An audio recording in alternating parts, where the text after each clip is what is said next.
श्री श्रीराम समर्थ. जय जय रघुवीर समर्थ. जय सद्गुरू. आज आपण बघणार आहोत श्रीमनाचे श्लोकमध्ये 52 श्लोक. चला तर मग बघूया.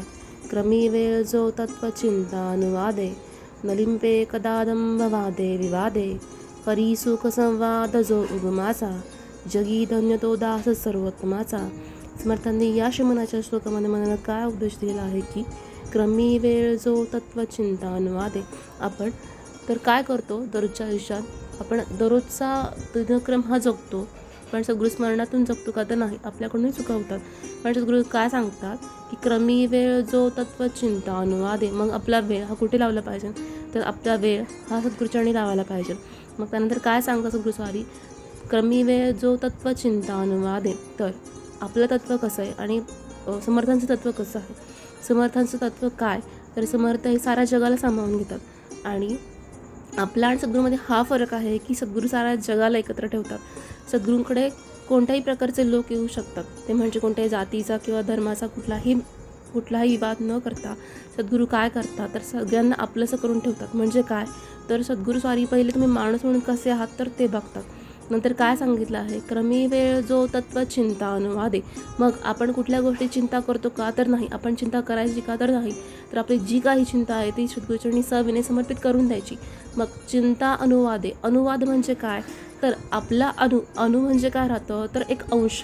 मग आपण अंशातून भांडण न करता सद्गुरू काय सांगतात अनुवादे. मग अनुवादे म्हणजे काय, तर आपला हा संवाद झाला पाहिजे. नंतर काय सांगितलं आहे, नलिंपे कदादंब वादे विवादे. मग समर्थ काय सांगतात, तर आपल्या कुठल्याही गोष्टीचा दंभ न येता, कोणत्याही गोष्टीचा वादविवाद न करता आपण त्यातून काय मार्ग काढला पाहिजे, तर कुठल्याही गोष्टीचा वादविवाद न करता आपण त्या गोष्टीतून हा मार्ग काढला पाहिजे. आपण आयुष्यात जगतो, पण सद्गुरूस्वारी काय सांगतात की आयुष्य जगताना एक नेहमी लक्षात ठेवायचं, सद्गुरूस्वारी हे असे आहेत की त्यांच्याकडे कुठल्याही प्रश्नाचं उत्तर नाही असं नाही, सद्गुरूंकडे सगळ्या प्रश्नाचं उत्तर.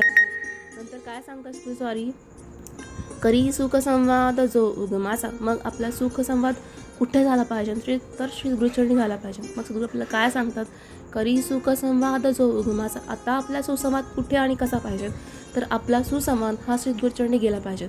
आपण कोणाचं बोललं पाहिजे, तर श्री गुरुस्वारींचा. मग सद्गुरूस्वारी काय सांगतात की सुख आणि समाधान यामध्ये काय फरक असतं. आपण भोगतो ते सुख आणि समाधान म्हणजे काय, तर सद्गुरू आपल्याला देतात ते समाधान. मग आपण ते संवाद कुठे आपला झाला पाहिजे, तर सद्गुरूस्वारींशी संवाद हा झाला पाहिजे. नंतर काय सांगतात, तर आपल्याला काय करता आलं पाहिजे, तर आपला उगम हा कुठे आहे, तर सद्गुरूस्वारींपासून आपला उगम आहे. म्हणजे आपण जे काही श्वास भोगतोय, तर सद्गुरूस्वारी आपल्याला एक एक श्वास देतात. मग आपण काय केलं पाहिजे, विचारांची धारा ही सद्गुरूचरणीकडून आपल्याला आली पाहिजे. नंतर काय सांगतात सद्गुरूस्वारी, जगी धन्य तो दास सर्वोत्तमाचा. मग तो दास हा उत्तमाचा. सद्गुरू आपलं शरीर बघतात का तर नाही, सद्गुरू तुमचे विचार बघतात, विचारधारा. मग समर्थ हेच सांगतात आपल्याला, तर तो दास उत्तमाचा. म्हणजे आपले विचार हे कोणाशी संलग्न झालं पाहिजे, तर सद्गुरूस्वारींशी. आपण कोणाशी संलग्न झालं पाहिजे, तर सद्गुरूस्वारींशी.